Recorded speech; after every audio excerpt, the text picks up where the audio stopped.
Have you ever wondered why being alone feels peaceful to you, while for so many other people it feels unbearable? Have you ever questioned yourself for not wanting to go to parties, social events, or constantly be around others? Because from a very young age, most of us are taught the same message: your value is tied to how outgoing you are, how talkative, charismatic, and socially active you can be. But what if that message isn't actually true? What if your desire for silence, space, and solitude isn't a flaw, but one of the clearest signs of psychological maturity? We live in a culture built on performance, constant visibility, endless connection. Social media meetings, networking, everything is designed to keep you outward, distracted, and engaged. And slowly, without realizing it, you drift away from yourself. Somewhere along the way, being introspective became labeled as antisocial. Enjoying your own company started to look strange. Wanting silence began to feel like weakness. But Carl Gustav Jung, one of the most influential psychologists in history, challenged that idea completely. He observed something most people miss: society has a deep bias against introversion. And he realized something even more important. Many people aren't isolating because they're running away from life. They're returning inward, to themselves. According to Jung, there's a crucial distinction most people never learn. Loneliness is painful emptiness. Solitude is healing silence. And maybe you're here because you've already felt that difference. Because the more you force yourself into loud, crowded environments, the more disconnected you feel inside. Maybe you've learned how to perform, how to smile, talk, and engage, even when all you really needed was space, quiet, room to breathe. What no one told you is this: that preference is not a flaw. It's a signal.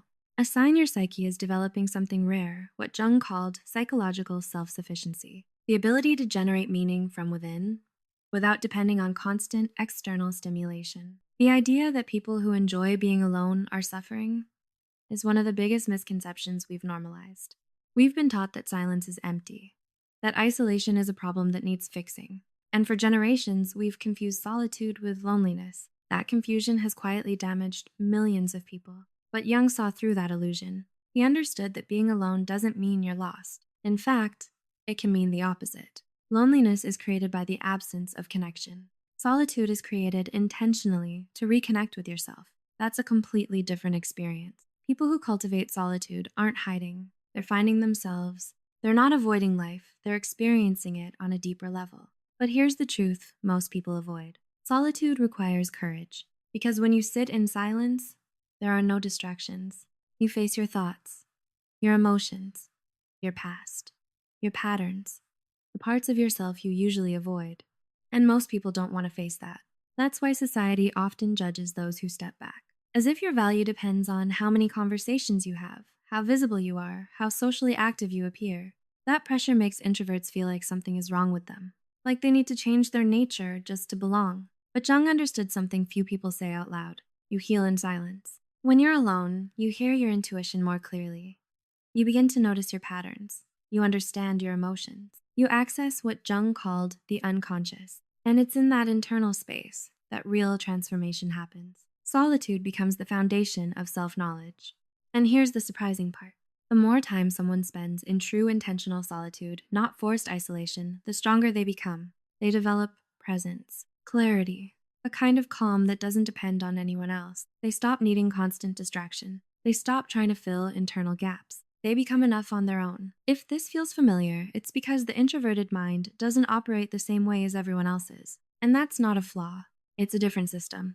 Jung described introversion as a different direction of psychic energy, not withdrawal, not insecurity, but a form of intelligence that works from the inside out.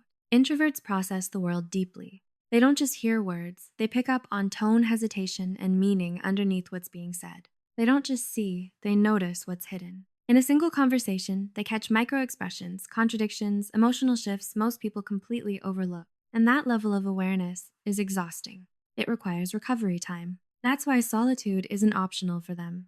It's necessary.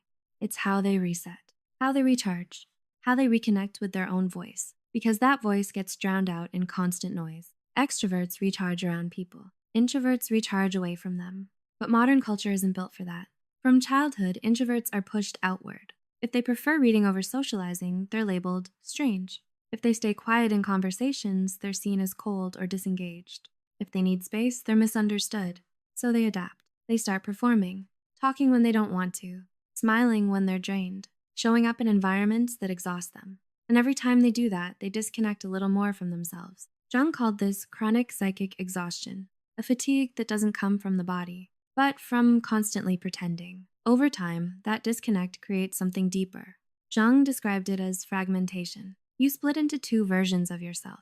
The social version, the one that fits in, performs, and meets expectations, and your real self, the one that gets pushed aside. The more you rely on the first, the weaker the second becomes, and that comes with a cost. Constant fatigue, anxiety, insomnia, emptiness, even when you're surrounded by people. Have you ever felt drained before your day even starts? Or walked into a social setting and immediately wanted to leave? Or looked at yourself and felt disconnected, like you weren't really there? That's the cost of performance, and society rewards it. It praises visibility, confidence, constant interaction, but it ignores the internal price people pay. Jung noticed that many psychological struggles, identity, confusion, neurosis, even depression come from this exact disconnect. Not because someone is weak, but because they've been living out of alignment with who they are. Now, here's the part that flips everything. People who choose solitude are not socially incapable. In fact, many of them are highly skilled socially. Jung observed that they develop something rare: psychological self-sufficiency, the ability to feel fulfilled, grounded, and clear without relying on external input. They don't need constant attention. They don't need noise. They don't need validation to feel okay. So they become selective. They choose meaningful conversations over small talk, depth over quantity, connection over attention. And because of that, when they speak, it matters. You've probably met someone like this. They don't talk much, but when they do, everyone listens.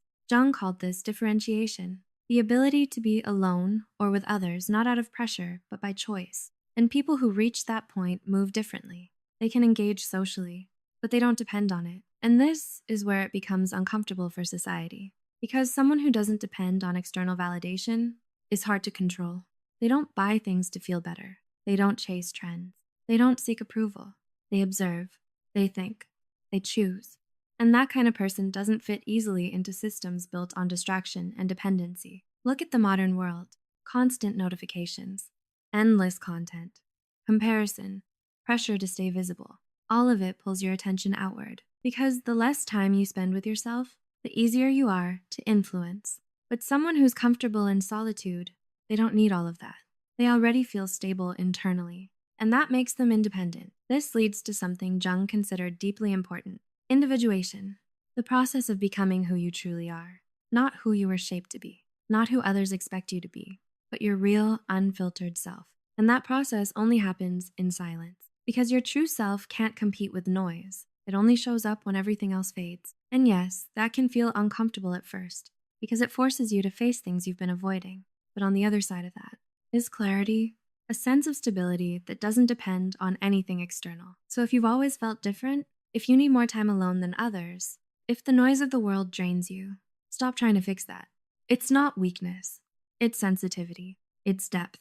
It's awareness. It means you're connected to something most people avoid. So trust it. Follow it. Because solitude isn't pulling you away from life. It's bringing you back to it in a way that actually feels real. So here's the question. When everything goes quiet, what do you hear?